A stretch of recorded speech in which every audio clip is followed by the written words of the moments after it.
बुलेटिनमध्ये घेऊयात राज्यभरातील 36 जिल्ह्यातील बातम्यांचा वेगवान आढावा। गोंदियाच्या देवरीमध्ये कालपासून पाणी पुरवठा बंद करण्यात आला आहे। देखभाल दुरुस्तीच्या कामासाठी पाणी पुरवठा बंद आहे, त्यामुळे नागरिकांची मोठी गैरसोय होती आहे। सार्वजनिक बोरवेलवर नागरिकांनी पाण्यासाठी गर्दी केली। छत्रपती संभाजीनगर शहरातील अनेक वसाहतींमध्ये पाण्याचा ठणठणाट आहे, तर शहानूर मिया दर्ग्यासमोरील 6 वसाहतींमधील महिलांची थेट मनपा प्रशासक जी श्रीकांत यांचं कार्यालय त्यांनी गाठलं। मागील 20 दिवसांमध्ये फक्त 12 वेळेला पाणी पुरवठा झालाय, त्यातही अनेकांना कमी दाबामुळे पाणी मिळालेलं आहे आणि तसं काही लोकांना पाणी मिळालेलं नाही असा आरोप महिलांनी केलाय।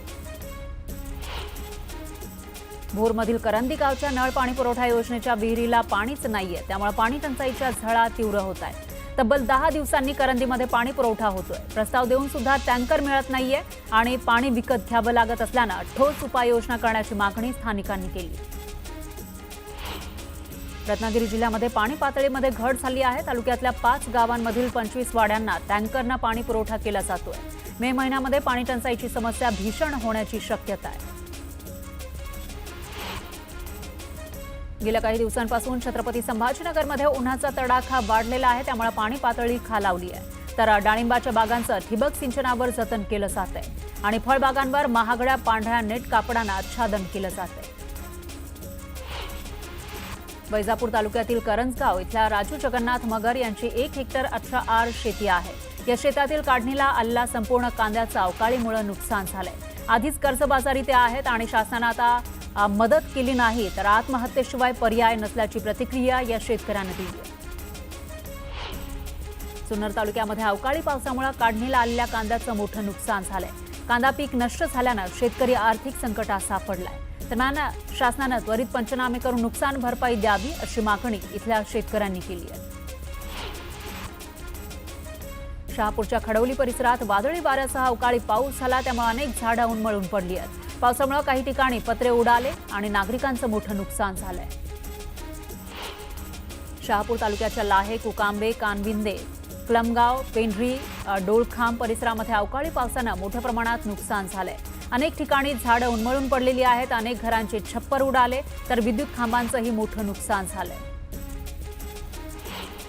सोलापूरच्या बार्शीमध्ये अवकाळी पावसानं हजेरी लावली आहे। पावसामुळे नागरिकांना उष्णतेपासून दिलासा मिळालाय, पण शेतातील पिकं धोक्यात आली आहेत, त्यामुळे शेतकरी चिंतेत आहे। राज्याच्या अनेक भागांमध्ये पुढील 3 दिवसात वादळी वाऱ्यासह पावसाचा अंदाज आहे। हवामान विभागानुसार कोकण, मध्य महाराष्ट्र आणि मराठवाड्यातील काही जिल्ह्यात तुरळक ठिकाणी विजांच्या कडकडाटासह वादळी पाऊस पडण्याची शक्यता आहे। पुणे जिल्ह्यात 2 दिवस झालेल्या अवकाळी पावसामुळे सुमारे 100 हेक्टरवरील पिकांचं नुकसान झाल्याचा प्राथमिक अंदाज कृषी विभागानं व्यक्त केलाय। यामध्ये प्रामुख्यानं भाजीपाला, गहू यासह फळबागांचं नुकसान झालंय। नुकसान झालेल्या भागात तातडीनं पंचनामे केले जाणार असल्याचं कृषी विभागानं सांगितलंय। नाशिकसह राज्यातील अनेक भागात मागच्या 2 दिवसांमध्ये अवकाळी पाऊस आणि गारपिटीचा फटका बसलाय। पंचनाम्याचे आदेश संबंधित कृषी विभागाला देण्यात आले, तर 24 जिल्ह्यातील 110 तालुक्यातील 26 ते 27 हजार एकरवरील पिकं जमीनदोस्त झाली आहेत। शहादा तालुक्यातील बैजाली ते नांदर्डे गावाला जोडणारा पूल इथं पाडण्यात आला आहे। 1 वर्ष होऊन सुद्धा अद्याप पुलाचं काम सुरू झालेलं नाही। 20 गावांना जोडणारा हा पूल पाडण्यात आलाय, त्यामुळे ग्रामस्थ आणि विद्यार्थ्यांची मोठी गैरसोय होतीये। यानंतर एक ब्रेकिंग न्यूज आहे। धनंजय मुंडेंना माझगाव सत्र न्यायालयानं धक्का दिलेला आहे। माझगाव सत्र न्यायालयाचा निकाल करुणा मुंडेंच्या बाजूने आलेला आहे। धनंजय मुंडे यांची आव्हान याचिका कोर्टानं फेटाळलेली आहे। एकीकडे या प्रकरणामध्ये आज पुरावे सादर केलेले होते करुणा मुंडे यांनी, तर दुसरीकडे आता माझगाव सत्र न्यायालयानं धनंजय मुंडेंना धक्का दिल्याचं दिसतंय। माझगाव सत्र न्यायालयाचा निकाल हा करुणा मुंडे यांच्या बाजूने आलेला आहे, ज्या धनंजय मुंडे यांच्या पहिली पत्नी असल्याचा दावा करतायत। आपल्याला पोटगी मिळावी अशी त्यांची मागणी आहे, तर दुसरीकडे त्या आपल्या पत्नी नाहीत असा दावा मुंडेंकडून केला जातो आणि याच प्रकरणामध्ये माझगाव सत्र न्यायालयानं निकाल मात्र करुणा मुंडेंच्या बाजूने दिलाय। धनंजय मुंडेंची आव्हान याचिका कोर्टानं फेटाळली। आणि याविषयी अधिक माहितीसाठी आपल्या प्रतिनिधी प्रणाली कापसे आपल्या सोबत आहेत। प्रणाली, काय सांगाल, माझगाव सत्र न्यायालयानं नेमका काय निकाल दिलेला आहे या प्रकरणात? आज खरं तर या प्रकरणामध्ये सकाळच्या वेळेला आर्ग्युमेंट झालेले आहेत। दोन्ही वकील धनंजय मुंडे यांचे वकील आणि त्याचबरोबर करुणा शर्मा यांचे वकील. तर हा जो निकाल आहे हा करुणा शर्मा यांच्या बाजूने लागलेला आपल्याला बघायला मिळतं. करुणा शर्मा यांची जी याचिका यांना जी बॉम्बे बांद्रा सत्र न्यायालयानं जो निर्णय दिलेला होता तो निर्णय जसाचा तसा ठेवण्यात आलाय. त्याला आव्हान देणारी जी याचिका होती ती याचिका ही फेटाळून लावण्यात आलेली आहे. 2 लाखाची पोटगी देण्याचं हे बांद्रा कोर्टानं सांगितलेलं होतं धनंजय मुंडे यांना आणि त्यालाच आव्हान देणारी याचिका दाखल करण्यात आलेली होती. आज माझगाव कोर्टानं सुद्धा पुन्हा एकदा करुणा शर्मा यांच्या बाजूने निकाल दिलेला आपल्याला बघायला मिळतो आहे आणि त्यामुळे कुठेतरी धनंजय मुंडे यांच्या अडचणीत वाढ झालेली आहे. परंतु मगाशी जेव्हा आम्ही धनंजय मुंडे यांच्या वकिलांशी संवाद साधला तेव्हा त्यांचं असं म्हणणं होतं की जो काही निर्णय लागेल जर तो निर्णय त्यांच्या विरोधात गेला तर त्यासाठी ते हे देणार आहे वरच्या कोर्टामध्ये ते अपील करतील. त्यानुसार हा जो निर्णय आहे हा धनंजय मुंडे यांच्या विरोधात गेलेला असल्यामुळे धनंजय मुंडे हे आता कदाचित वरच्या कोर्टात जातील. परंतु करुणा मुंडे यांच्या बाजूने निकाल लागल्यामुळे करुणा मुंडे यांना एक दिलासा मिळाला असं आपल्याला या ठिकाणी म्हणता येईल. निश्चितच. आणि आतापर्यंत ज्या ज्या कोर्टामध्ये ते गेलेले आहेत किंवा ज्या पद्धतीने युक्तिवाद या दोन्ही बाजूने झालाय त्याच्यामध्ये कुठेतरी करुणा शर्मा यांचीच बाजू ही जड राहिल्याचं आपल्याला दिसतं, त्यांच्या बाजूने निर्णय आल्याचं दिसतं. त्यामुळे पुढे नेमकं काय होणार तेही बघावं लागेल. धन्यवाद प्रणाली, तुम्ही दिलेल्या या सविस्तर माहितीसाठी. तर धनंजय मुंडे यांची आव्हान याचिका कोर्टाने फेटाळलेली आहे. बांद्रा न्यायालयानं पोटगी देण्याचा निर्णय दिलेला होता आणि त्याच निर्णयाला आव्हान देणारी एक याचिका माझगाव कोर्टामध्ये करण्यात आलेली होती. मुंडेंच्या वकिलांकडून मात्र त्यांना पुन्हा एकदा धक्का बसल्याचं दिसतंय आणि त्यांची जी याचिका आहे ती फेटाळण्यात आलेली आहे. त्यामुळं आता पुढच्या कोर्टामध्ये जेव्हा मुंडे जातील तेव्हा हा जो निर्णय आहे तो कायम ठेवला जातो का त्याच्यामध्ये आणखी काही वेगळा निर्णय न्यायालय देतं तेही बघावं लागणार आहे. तर दुसरीकडे करुणा शर्मा यांनी आज दुसऱ्या न्यायालयामध्ये आपणच धनंजय मुंडे यांच्या पत्नी असल्याचे पुरावे सुद्धा सादर केलेले होते. ते पुरावे हे बरोबर नाहीयेत, चुकीचे आहेत असा दावा मुंडेंच्या वकिलांकडून करण्यात आलेला होता. त्यामुळे आता या प्रकरणामध्ये पुढे नेमकं काय काय होणार ते बघावं लागेल. मात्र करुणा शर्मा यांची जेव्हा प्रतिक्रिया आलेली होती त्या प्रकरणानंतर सुनावणीनंतर त्याच्यामध्ये त्यांनी म्हटलेलं होतं की आपल्यासोबत लग्न करण्यासाठी जो पुरुष तयार होईल त्याला 20 कोटी रुपये दिले जातील तशी ऑफर आहे. धनंजय मुंडे यांचे जे हस्तक आहेत किंवा त्यांच्या बाजूचे जे लोक आहेत ते तशी ऑफर देत आहेत असा एक खळबळजनक आरोप केलेला होता करुणा शर्मांनी. आणि याशिवाय आपल्याला त्या काळामध्ये 96 मध्ये हिरोईनची ऑफर होती तरी सुद्धा आपण लग्न केलं धनंजय मुंडेंसोबत आणि त्यांच्यासोबत आपण राहिलो एक चांगली बायको म्हणून असा दावा सुद्धा करुणा शर्मा यांच्याकडून करण्यात आलेला आहे. त्यामुळे आता पुढे नेमकं काय होणार ते बघावं लागेल. तर पोटगी मागितलेली होती करुणा शर्मा यांनी आणि त्यानुसार बांद्रा न्यायालयानं तसा निर्णय सुद्धा दिलेला होता. मात्र त्याला आव्हान मुंडेंकडून देण्यात आलंय पण ही आव्हान याचिका कोर्टानं फेटाळलेली आहे. त्यामुळे पुढच्या न्यायालयामध्ये या प्रकरणात नेमकं काय होतं तेही बघावं लागेल. यानंतर पुन्हा घेऊया 36 जिल्ह्यातील बातम्यांचा वेगवान आढावा. वाळू तस्करीला आळा घालण्यासाठी चंद्रपूरचे तहसीलदार विजय पवार यांनी विशेष भरारी पथकाची स्थापना केली आहे. वाळू तस्करीसाठी बनवण्यात आलेले रस्ते प्रशासनाकडून बंद करण्यात आले. रेती तस्करीला लवकरच आळा बसेल असा विश्वास तहसीलदारांनी व्यक्त केला. सोलापूर महानगरपालिकेचा बेजबाबदारपणा सुरूच आहे. बाबू जगजीवनराम झोपडपट्टी परिसरात पिवळसर पाणी असणारा टँकर पाठवला त्यामुळे नागरिकांनी संताप व्यक्त केला. चिमुकल्यांचा मृत्यू होऊन सुद्धा स्वच्छ पाणी न पाठवल्यानं नागरिकांनी रोष व्यक्त केला. बीडच्या परळी औष्णिक विद्युत केंद्राच्या दाऊदपूर इथल्या बंधाऱ्यातून राख उचलण्यात मोठा बदल करण्यात आला आहे. शुल्क भरून अधिकृत राख उचलण्यास पात्र असलेल्या 18 निविदाधारक एजन्सीजना मंजुरी देण्यात आली आहे. एसटी महामंडळाकडे वर्षभरात आलेल्या सुमारे 14,180 तक्रारींपैकी केवळ 513 तक्रारी सोडवण्यात आल्या. त्यामुळे प्रवाशांच्या सेवेसाठी असं ब्रीदबाकी असलेल्या एसटी महामंडळानं प्रवाशांच्या समस्यांनाच केराची टोपली दाखवल्याचं दिसतंय. निपाडच्या उमरखेड भागामध्ये धुमाकूळ घालून जनावरं फस्त करणाऱ्या बिबट्याला अखेर जेरबंद करण्यात आले. वनविभागाच्या पिंजऱ्यामध्ये बिबट्या अडकला. ग्रामस्थांनी त्यानंतर सुटकेचा निश्वास सोडला. गोंदिया बल्लारच्या रेल्वे लाईनच्या दुसऱ्या मार्गाला केंद्रीय मंत्रिमंडळानं मंजुरी दिली आहे. 240 किलोमीटरच्या प्रस्तावित मार्गासाठी 4,819 कोटी रुपयांचा निधी मंजूर करण्यात आला आहे. वर्ध्याच्या माऊली मंदिरात चैत्र नवरात्रोत्सवाची धामधूम आहे. कार्ला इथल्या मंदिरात भजन, पूजन, आरतीसह धार्मिक कार्यक्रम केले जात आहेत. देवीला आंब्याची आकर्षक आरासही करण्यात आली आहे. रत्नागिरीमध्ये गेले काही दिवस खराब वातावरण आहे, त्यामुळे मासेमारीला ब्रेक लागलाय. हाणे बंदरातील बोटींनी किनारा गाठलाय.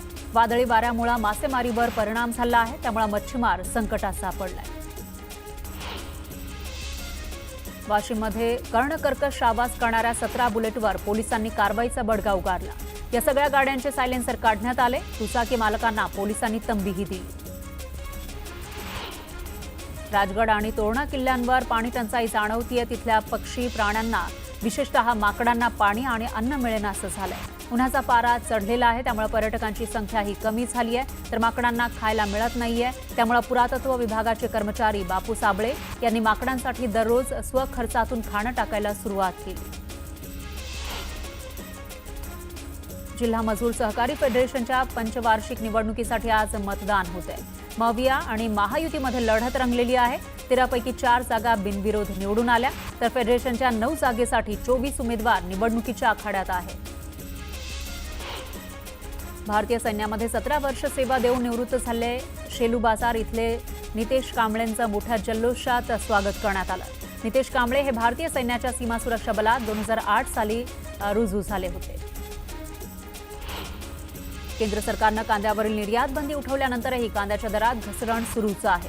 लासलगाव बाजार समितीमध्ये लाल कांद्याला प्रति क्विंटल सरासरी 1100 रुपये, तर उन्हाळी कांद्याला 1350 रुपयांचा भाव मिळतोय.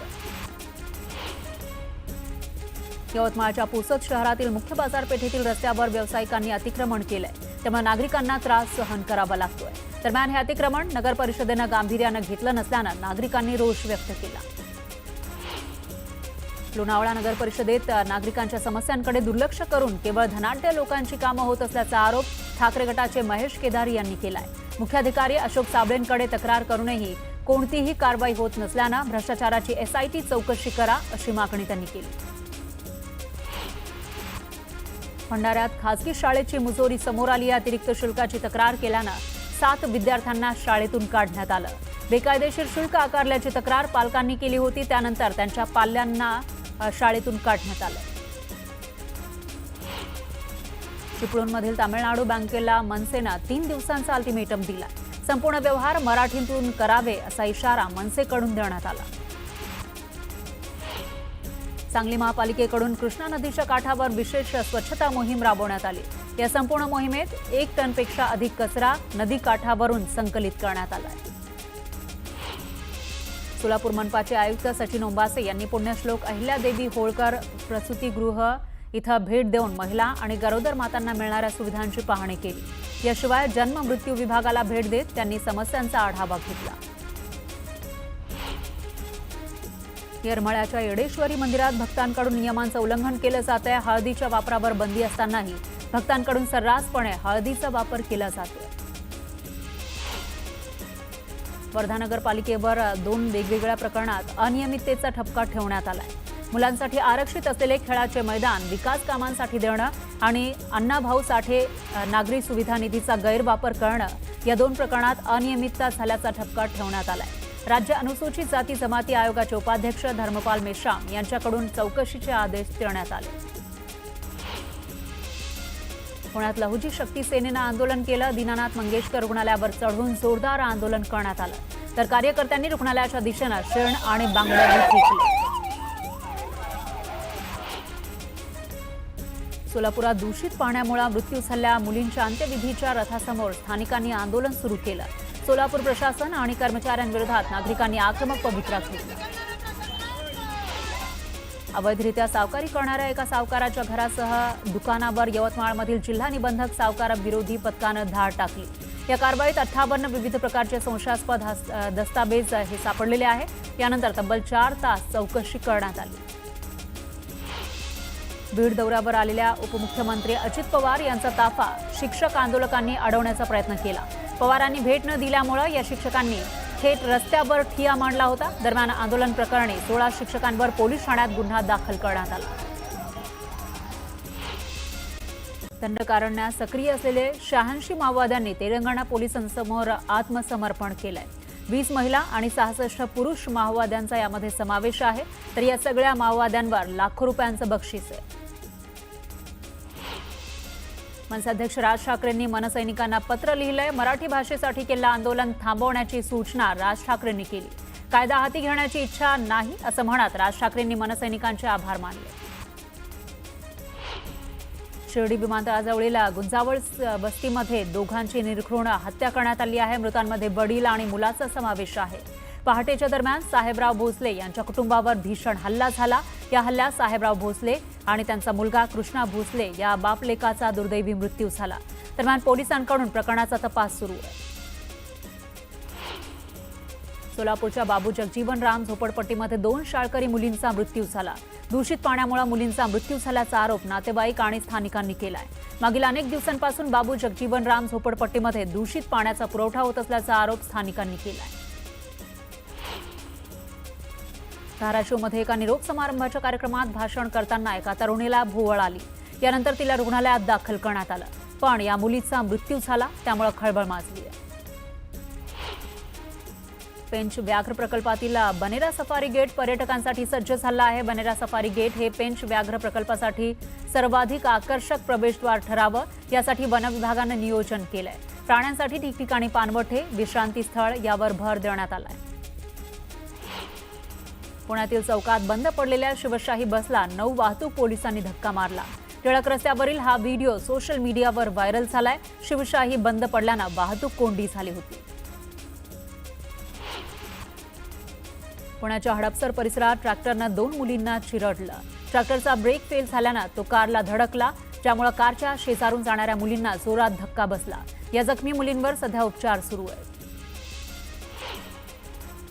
मुंबईच्या साकीनाका इथल्या सेंट ज्यूड्स शाळेजवळ बखारीला भीषण आग लागली. सिलेंडरचा स्फोट झाल्यानं आग लागल्याची माहिती आहे. दरम्यान आगीवर नियंत्रण मिळवण्यात आलं.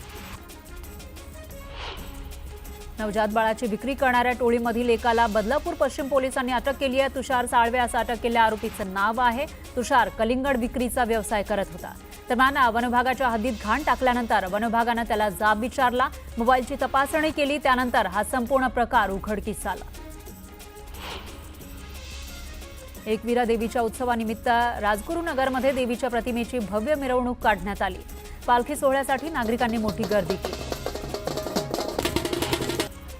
पुणेकर महिलेनं बसमध्ये अरेरावी केल्याचा प्रकार घडलेला आहे. सीटवर चपलेसह पाय ठेवून बसलेल्या महिलेला कंडक्टरनं हटकलं. यानंतर महिलेनं कंडक्टरला सुनावलं. लोक दारू पिऊन बसतात, पाय ठेवला तर काय होतंय असं म्हणत महिलेनं अरेरावी केली.